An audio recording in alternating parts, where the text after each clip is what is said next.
At Ritual, we know what goes into the holiday season: the potluck planning, the gift giving, the spreadsheets. So this new year, take a moment for yourself with science-backed support that puts you first. So whether you're focusing on supporting foundational health with a clean vegan multivitamin or supporting your gut health with Symbiotic Plus, do it with 30% off your first month at ritual.com/podcast. These statements have not been evaluated by the Food and Drug Administration. This product is not intended to diagnose, treat, cure, or prevent any disease.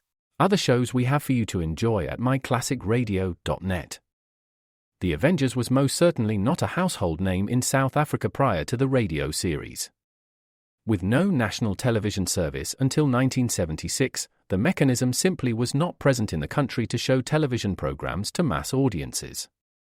While many other countries reveled in the filmed adventures of John Steed and company, South Africa was not equipped to join in the fun.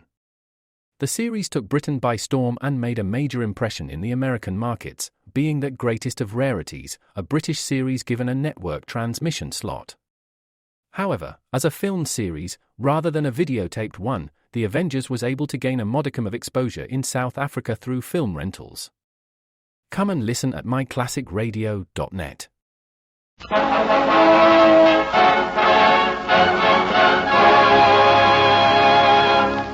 Afloat with Henry Morgan. Afloat with Henry Morgan, written for radio by Warren Barry and a George Edwards production.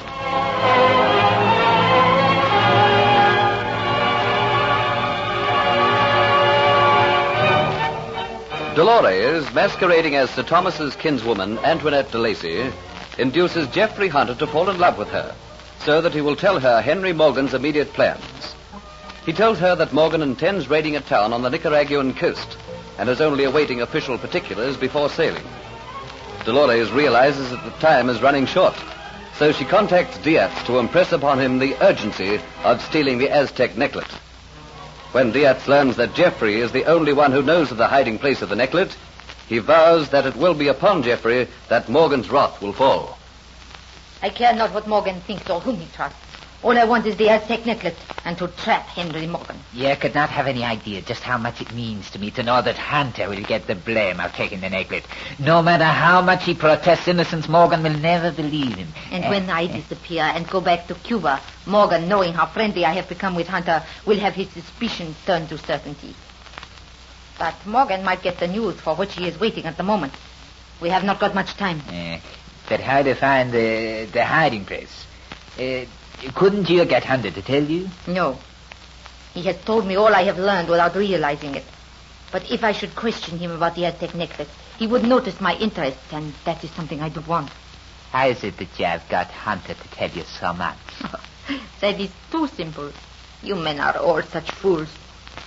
A woman, she gets demure and helpless, appeals to a man for his aid, and soon she has a man at her feet. You have got Hunter in love with you? If I expressed the wish, he would swim to Cuba for me. How his sincerity sickens me. How at times I long to break away from the demure role of Antoinette de Lacy I am playing and laugh in his stupid face. He was so stupid. How I hate stupid men. And it was all so simple. I'm not interested in your feelings for him. All that interests me is his feelings for you. So he is in love with you, eh? Well, that pleases me very much. How can that concern you? Have you forgotten the reasons I gave you for my hating Hunter? He took from you the place you had aboard the ship. And he took from me the woman I want. And now he's in love with you. This woman, she will not like that. She will be mad with jealousy. The woman you want to take back to Cuba with you. Yes. But when she knows about you and Hunter, it will be so very much easier. How will you get her to believe in it? I will tell her. You are not clever. You are like all men. Do you think she will believe that? Then you must help me. Tell me, when will Hunter be coming here? I don't know. He is busy provisioning the ship, as you well know. The next time you are expecting him, you send word for me.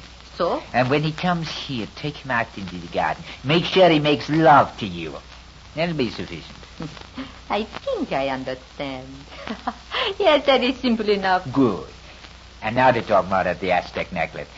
Have you any idea as to how we can discover the hiding place? Is there no chance of you finding out from Hunter? None at all. Is the Aztec necklace the only thing of value that Captain Morgan keeps aboard his ship? Oh, no. He keeps in the same high place all the jewels and gems that he values most. You have seen this collection? Yes, some of it, yes. Tell me what you of it. He has rubies of the finest quality and sapphire, the most beautiful sapphire you ever see. As big as an egg. It is as clear and as blue as it could possibly be. I see. It is said there is not another one so perfect in the whole world. I have an idea, dear. Do you know of a gem worker who is not too honest, but is an expert at making imitation gems? Oh. Yeah, there is one. An Arab. He has a small shop at the dockside. His name is Amula. He has done me services in the past. This sapphire, you can remember it? Having once seen it, I can never forget it. Oh, then go to this Amula. Ask him to make a replica of the stone. Money doesn't matter. Pay as much as he wants. But tell him he must hurry. But for what purpose? Would not Captain Morgan be interested to know there is another gem exactly like the one he prizes so much? Yes, of course. Then when the sapphire is made, you will go to Hunter. Not to Morgan, but to Hunter. You will tell him that you have found a sapphire which is exactly the same as the one Captain Morgan has. Give it to Hunter. Why? He will take it to Morgan. And if it is an excellent imitation, Morgan will grow suspicious that perhaps his stone might be missing. He will go in Hunter's presence to the hiding place to either see if it is there or to compare it. Surely there must be some way in which you can spy into the cabin and watch where he goes. If I can get Morgan out of the cabin between the time I give Hunter the stone and he finds Morgan, I can perhaps hide in one of the chairs. Then do that. Go at once to this gem maker and commission him to make the sapphire. And you'll not forget to let me know the next time Hunter comes here. I will send a message to you in some way.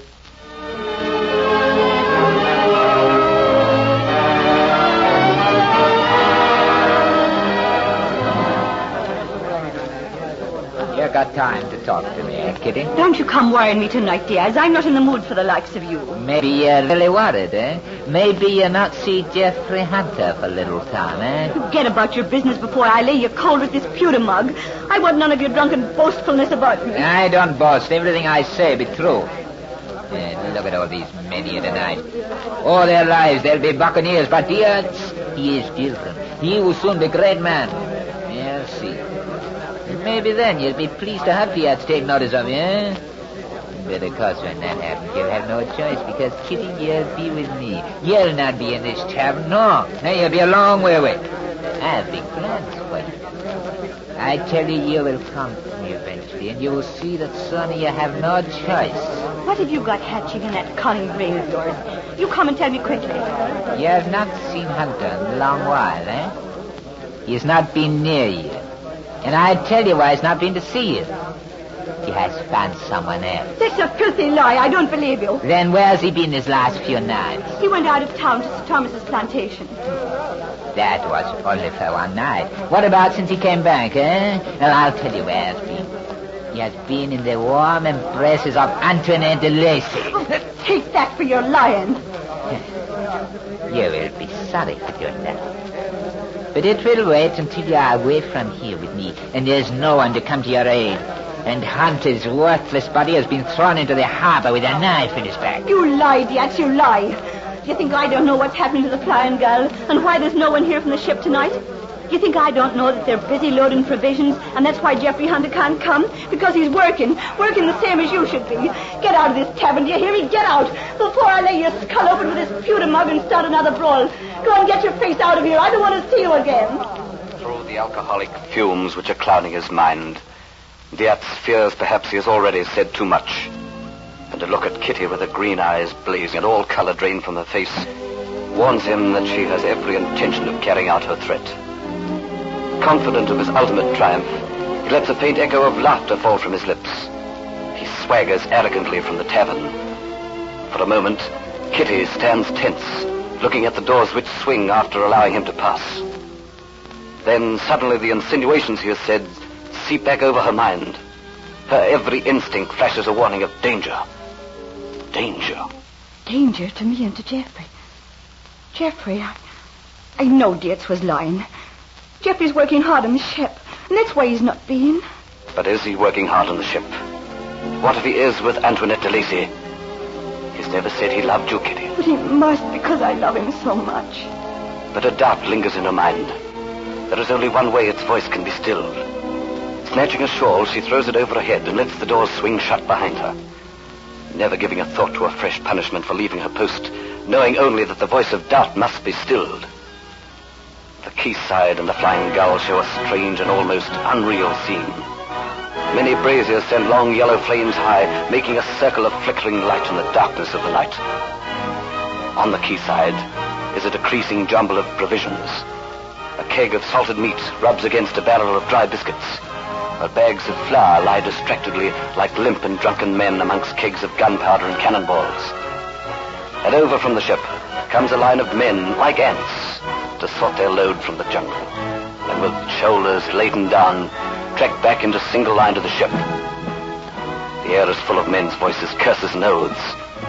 Unreal as it all looks in the strange yellowing, flickering light, Kitty pauses on the fringe, accustoming her eyes to the new light and seeking for a familiar figure who stands at the foot of the gangplank. Geoffrey! Geoffrey! Kitty, what in the name of creation are you doing there? Matthew, take over my tally sheet. Thank you. See the men are kept moving. Kitty, what are you doing? I had to come. Please forgive me, Geoffrey, but I've not seen you for so long. Take a look about you, Kitty. See the work that has to be done. Well, I knew that was what was detaining you, but that isn't the only reason why I've come. There's trouble brewing, and I'm afeard. What are you frightened of? It's Diaz. Tonight he came to see me, and he said some vile things about you, things I knew which couldn't be true. What sort of things? About your being in love with Antoinette de Lacy, but I won't believe it. But that was not all he said. Oh. What else? Oh, Geoffrey, I think he's planning something which involves you and me. Something which might destroy us both. He's so boastful. Is he now? Well, Kitty, I can't stay and talk. You understand, I have a job to do. I will come to the tavern and see you as soon as I can get a moment to spare. You know I'll be waiting for you. No. You run along before your absence is discovered. Here comes Captain Morgan. All right, Geoffrey. And I'll be waiting for you. You've done a good job, Hunter. I think we'll be loaded by morning, Captain Morgan. Now, don't go back to tallying. I have news for you. I heard word tonight as to where that treasure mule train is going, the name of the town it's going to be at, and how long it's going to be there. I can tell you the full particulars of the expedition now, so you'd better come on board.